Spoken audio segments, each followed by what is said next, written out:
Leaders are called upon to make tough decisions. The tougher the decision, the more powerful it is, and it's up to the leader to make that decision. You know, frontline people can and should be making decisions as much as they can.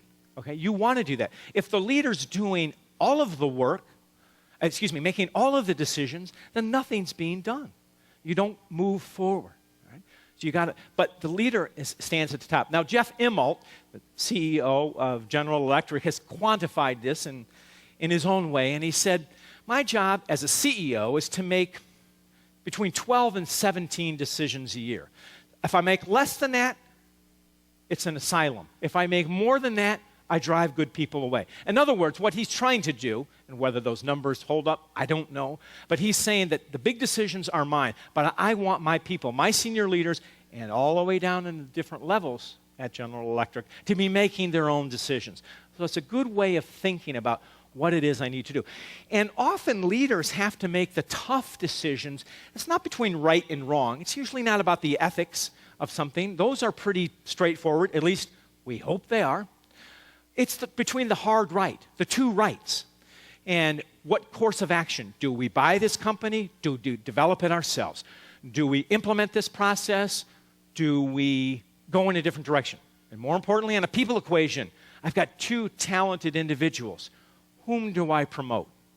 Those are the hard right decisions. That's what the leader is challenged to do. That's what only he or she can do, and it's his or her responsibility to make those decisions, the tough decisions. You know, the example of Robert Kennedy had that famous saying, "Some men ask why and others ask why not."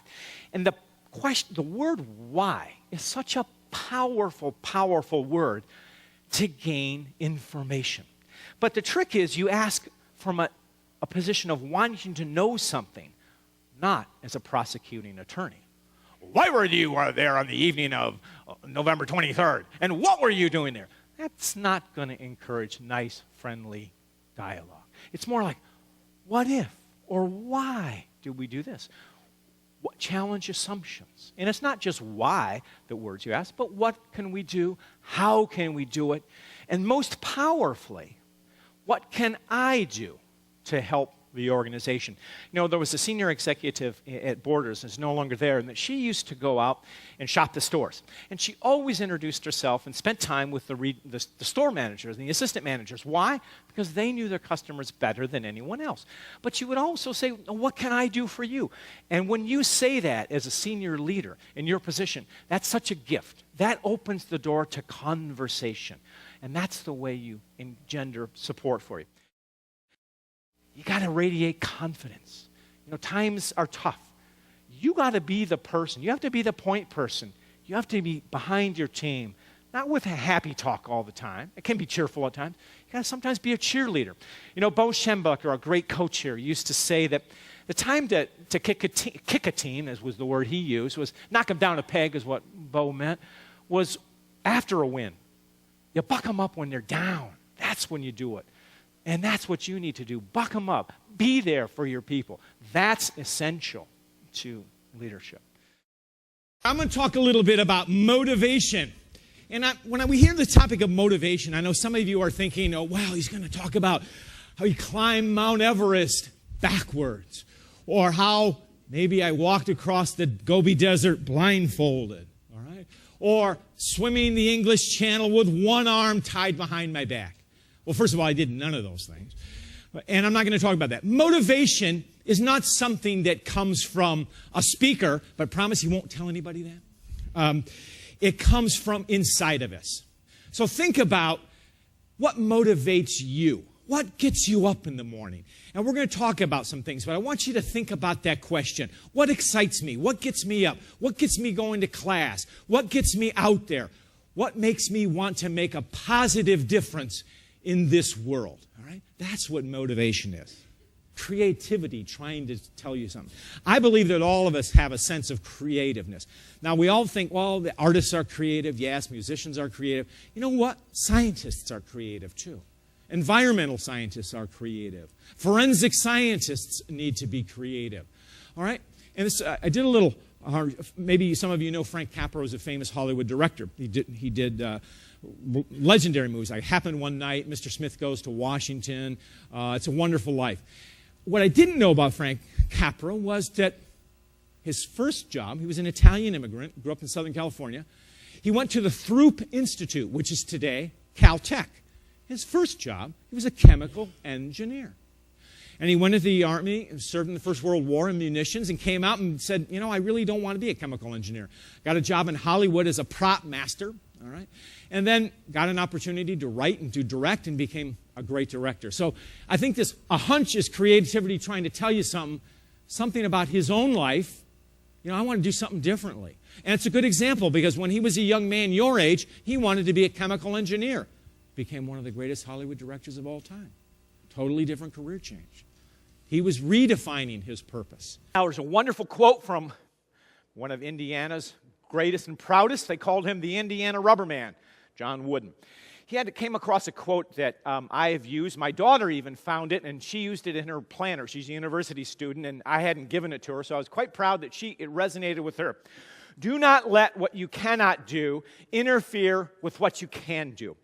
And so often we look at organizations and there's a lot of resistance. There's a lot of sometimes inertia. And we think, I can't do that, or my boss is going to say no, or my direct reports won't like that, or maybe customers won't. And so we defeat ourselves with our ideas before we even start. So the challenge in leadership is do not let what you cannot do interfere with what you can do. Okay? And focus on what you can do. Leadership is about making things work with the materials and the resources that you have.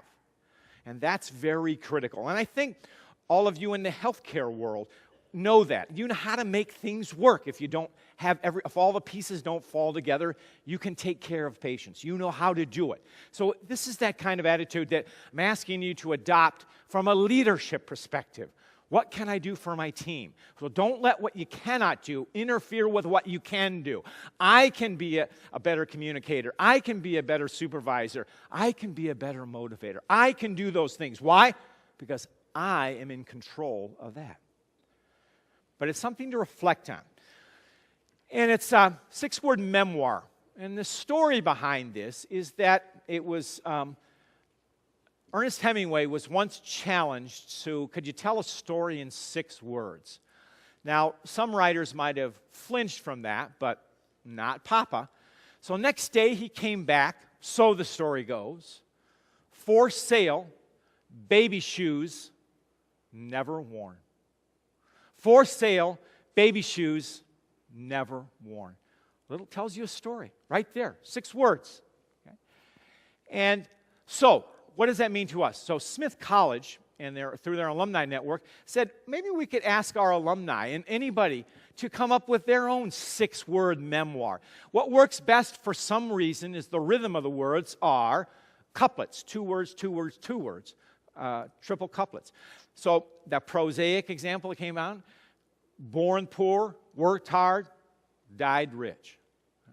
So you could use this little memoir device. You could use it for yourself, personal, but your leadership self. All right? What is it you want to aspire? Challenge your team. What's your 6-word challenge? And maybe it's not a memoir, but what should be our legacy in 6 words? What's our challenge in 6 words? And so these are just some starter questions. What gets you up in the morning? How do you help others? What are your points of influence? How do you want to be remembered? So this little memoir is a focusing tool. And if you use it in coupling, perhaps, with your peer coach, it might come to greater understanding. You may provoke greater understanding of self, your team, and what you can do for the organization. And ladies and gentlemen, that concludes the formal part of my presentation, and I'm happy to take any questions you may have. Thank you.